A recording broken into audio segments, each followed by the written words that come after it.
ሰላም ጤና ይስጥልን። የ19 ዓመቷን ልጅ ለመድፈር ብሎ እናቷን የገደለው ሚኒሻ መያዙ፣ የ16 ቀኑ ዘመቻ በድል መጠናቀቁ፣ 10 ኮንቴነር የፋኖ ሎጂስቲክስ የጫነ መኪና በጎንደር በኩል መግባቱና ሌሎች አጫጭርና ወቅታዊ መረጃዎችን ይዘን ቀርበናል። አብራችሁን ቆዩ። የ19 ዓመት ልጇን ለመድፈር ብሎ እናታችን የገደለው ባንዳው አጥባይ ለብሴ ሚኒሻ በቁጥጥር ስር ዋለ። የኢስማላ ከተማ ነዋሪ የሆነችው እናታችን በጡቤ ካሴ የተባለች እናት የብልጽግና አሸባሪ ቡድን ያሰማራቸው ጡጭ ቆራጭ አጥባይ ለብሴ ተመስገን ቸኮል የተባለ ሚኒሻ ገድሏት የተሰወረ ቢሆንም ከቆንጆዎች ግን ማምለጥ አልቻለም። አማራ በአማራነቱ መበደሉና መገደሉ ቀድሞ ገብቶት ጫካው ቤቴ ብሎ የወጣው የአማራ ፋኖ የእናታችን መገደል አላስተኛው አላስቀምጠው ያለው የአፋ በምዕራብ አማራ ቀጠና ቴዎድሮስ ዕዝ ጎጃም አገው ምድር 3ኛ ክፍለ ጦር የቢትወደድ አያሌው መኮንን ብርጌድ ሲከታተል አድሮና ውሎ በቀን 10/02/2018 ዓ.ም ከምሽቱ 10 ሰዓት ከ20 ላይ በቁጥጥር ስር ውሎታል። የአረመኔው አገዛዝ ነፍሰ ገዳይ ዘራፊና ወንበዴን በመሰብሰብ የአማራ የሆነን ሁሉ በማውደም ላይ ይገኛል። የቢትወደድ አያሌው መኮንን ብርጌድ እንደ ንስር ታድሶ በውስጡ ያሉ ሰንኮፎችን እያጸዳ ወደፊት በመዘግዘግ ላይ ይገኛል። ይህ ያሳሰባቸው ባለሁለት እግር አሻማዎች እየሰሩ ያሉት ስራ ጎልቶ እየወጣባቸው ይገኛል። እኚህ የጭን ገረዶች የወጡት አባታቸው አቅንተዋል። ከእነዚህ መካከል ሰርግ አድማቂዎቹ ወንድማማቸው ይገኙበታል። ሰርግ አድማቂዎቹ እነማን ናቸው ካላችሁ ባንዳዎቹ ሽመልስ አክሊሉና ተመስገን አክሊሉ ይባላሉ። በእርግጥ ጥንትም ከሽለላና ፉከራ ውጭ ምንም ተግባር የሌላቸው ጥሩምባዎች ናቸው። በአማራ ፋኖ ብሔራዊ ኃይል ምስራቅ አማራ ምኒልክ ዕዝ መስከረም 14 2018 ዓ.ም ተጀመረው ዘመቻ አርበኛ አደማሊ ወይም አባናደው በበርካታ ወታደራዊና ፖለቲካዊ እንዲሁም ዲፕሎማሲያዊ ድሎች ታጅቦ መስከረም 30 ቀን 2018 ዓ.ም መጠናቀቁን በማስመልከት የአፋ በምስራቅ አማራ ቀጠና ምኒልክ ዕዝ ምክትል ሰብሳቢና ወታደራዊ አዛዥ ፊታውራሪ ድርሳን ብርሃኔ እና የዘመቻ መምሪያ ኃላፊ አርበኛ በለጠ ሸጋው የተሰጠ መግለጫ። ዘመቻው መስከረም 14 2018 ዓ.ም ከጠዋቱ 12 ሰዓት በአምስቱም ኮሮች በተመሳሳይ ሰዓት ውጊያ በመክፈት ከጀመርንበት ቅጽበት አንስቶ የአፋ ብሃ ምኒልክ ዕዝ ምስራቅ አማራ ኮር 1፣ ምስራቅ አማራ ኮር 2፣ ላስታ አሳምነው ኮር፣ ልጅ ኢያሱ ኮር፣ ንጉስ ሚካኤል አሊ ኮር፣ የዕዙ ልዩ ዘመቻ እንዲሁም በአንዳንድ ቀጠናዎች በቅንጅት የድርጅታችን አካል የሆኑ የቴዎድሮስ ዕዝ፣ አሳምነው ዕዝ፣ በላይ ዘለቀ ዕዝና መላው የሰራዊታችን አባል በየደረጃው የሚገኙ የኃይል አመራሮችና የዕዛችን ስራ አስፈጻሚ አመራሮች እረፍት አልባ የውጊያ ተሳትፎና አመራር በመስጠት የህልውና ትግሉን ታሪክ አዲስ ምዕራፍ ውስጥ ማስገባት ችለዋል።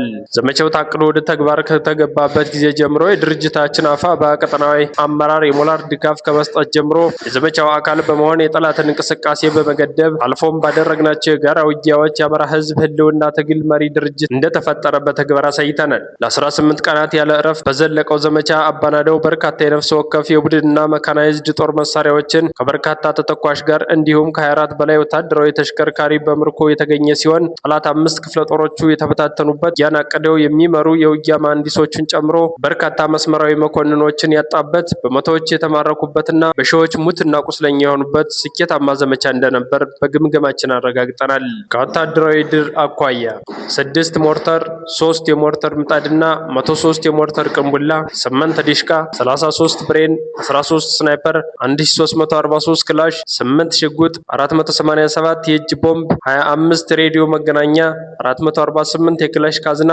613 የደረትና የወገብ ትጥቅ፣ 62479 የክላሽ ተተኳሽ፣ 34570 የብሬን ተተኳሽ፣ 15614 የዲሽቃ ተተኳሽ፣ 679 ምርኮኛ፣ 3003 የተደመሰሰ፣ 567 ወታደራዊ ሻንጣ፣ 24 መኪና የወታደራዊና የፖለቲካ አመራሮች መኪና፣ ኦራል አምቡላንስ ፓትሮልን ጨምሮ አገዛዙ ወታደራዊ መጠቀሚያ አድርጓቸው የነበሩና የተማረኩ አምቡላንሶች ለህዝብ አገልግሎት እንዲውሉ ተደርጓል። የአማራ የህልውና ትግል ከተጀመረበት ካለፉት 2 ዓመታት ወዲህ ጠላት ካስተናገዳቸው ኪሳራዎች እጅግ የከበደውን ኪሳራ በዘመቻ አባናደው አስተናግዷል። ፖለቲካዊ ኪሳራ ፋኖ በርካታ ወረዳዎችን ከ40 በላይ ከተሞችን ህዝባዊ ውይይት አካሂደናል። የህዝብ አስተዳደር መዋቅር በሰፊው የተዘረጋበት ከዚህ ጋር ተያይዞም በቀጣይ እንደ አማራ አፋባ ውጀው ዘመቻ ምን ሊፈጠር እንደሚችል ትልቅ ፍንጭ የሰጠበት አቅማችንን ለወዳጅ ጠላት ያሳየንበት ልዩ ዘመቻ ነበር። በትጥቅ ግምገማችን በዘመቻው የፋኖ የህልውና ትግል አዲስ የትግል ምዕራፍ የደረሰበት በመሆኑ በተመዘገበው ድል ሰራዊታችንና ድርጅታችን ብቻ ሳይሆን ትግሉ ባለቤት የሆነው መላው የአማራ ህዝብና የአማራ ትግል ደጋፊዎች እንኳን ደስ አለን እንኳን ደስ አላችሁ ለማለት እንወዳለን ብለዋል። አማራን ሰበር ነው እያሉ ጠላቶቻችን ቢያወሩም ታላቅ አማራ እንደማይሰበር እንደውም ጠላቶቹን በሰዓታት ዕድሜ በመደምሰስና ማጥፋት እንደሚችል በዚህ የአማራ ህዝብ ተወስዶበት የነበረው የፖለቲካ ብልጫን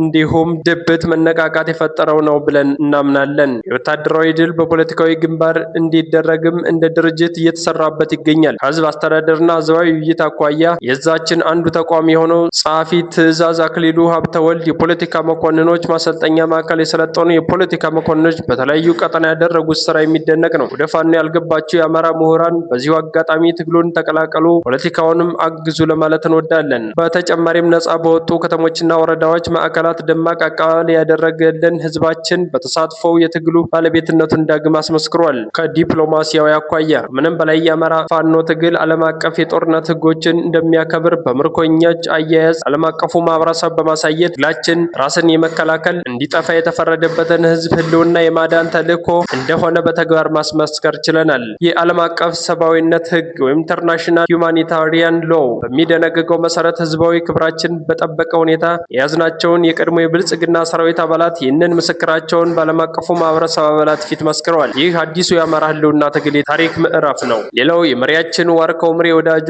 በይፋ ባቀረበው ጥሪና ድርጅታችን አፋባ ከዓለም አቀፉ ቀይ መስቀል ማህበረሰብ ጋር በውስጥ በተጻጻፈው መሰረት በውጊያ የቆሰሉና የብልጽግና ሰራዊቶችን ለቀይ መስቀል አስረክበናል። በተጨማሪም ምርኮኞችን ጎብኝተናል። ይህ ተግባራችን የፋኖን የህልውና ታጋይነት በሰፊው ለዓለም አቀፍ ማህበረሰቡ እያስመሰከረ ነው። በቀጣይም እንደ ድርጅት በምናደርጋቸው ዘመቻዎች ለዓለም አቀፍ የሰብአዊ ህግ ተገዢ ሆነን እስከ 4 ኪሎ ድረስ እንደምንዘልቅ ዳግም ማረጋገጥ እንወዳለን። መጨረሻውን ድልና ነጻነት የሆነው የአማራ ህዝብ የህልውና ተጋድሎ ተጠናክሮ ይቀጥላል።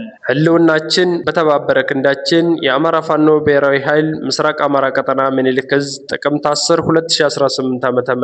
በጎንደር በኩል 10 ኮንቴነር አጠቃላይ የፋኖ ሎጂስቲክስ መግባቱ ተገለጸ። በሁለቱም ታጋይ አርበኞች መካከል ተፈጥሮ የነበረው አለመግባባት ለገዢው መንግስት በተወሰነ መልኩ ቢሆን ፎይታን ፈጥሮ መቆየቱ ይታወሳል። ነገር ግን ንስሮቹ የጎንደር ፋኖዎች ይህን ክፍተት በውይይት በመፍታት የአንድነት ልጆች ነን በማለት ሲስማሙ በገዢው መንግስት በኩል ትልቅ ፍራቻን ፈጥሯል። ይባስ ብሎም 10 አጠቃላይ የጦር ሎጂስቲክስ የጫኑ ኮንቴነሮች በጎንደር በኩል መግባቱን ምንጮች አመልክተዋል።